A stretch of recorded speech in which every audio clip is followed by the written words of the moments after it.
Great Examples of Faith, Part 2. Hebrews 11:29. It was by faith that even Sarah was able to have a child, though she was barren and was too old. She believed that God would keep his promise. And so a whole nation came from this one man who was as good as dead, a nation with so many people that, like the stars in the sky and the sand on the seashore, there is no way to count them. All these people died still believing what God had promised them.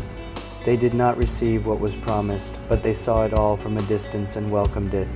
They agreed that they were foreigners and nomads here on earth. If they had longed for their country they came from, but they were looking for a better place, a heavenly homeland. That is why God is not ashamed to be called their God, for he has prepared a city for them. It was by faith that Abraham offered Isaac as a sacrifice when God was testing him. Abraham, who had received God's promises, was ready to sacrifice his only son, Isaac.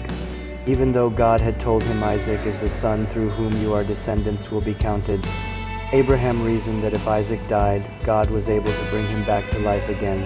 And in a sense, Abraham did receive his son back from the dead.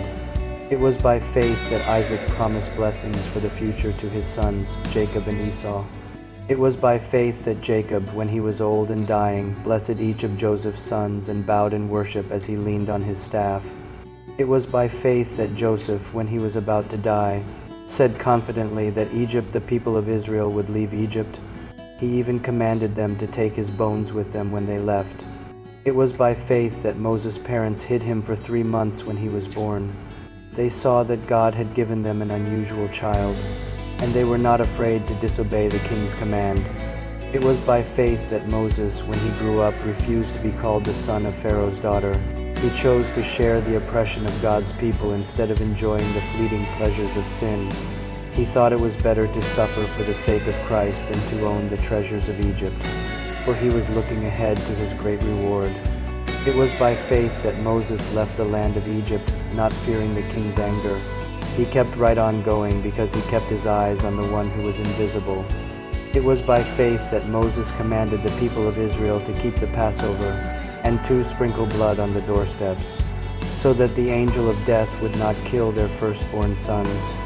It was by faith that the people of Israel went right through the Red Sea as though they were on dry ground. But when the Egyptians tried to follow, they were all drowned.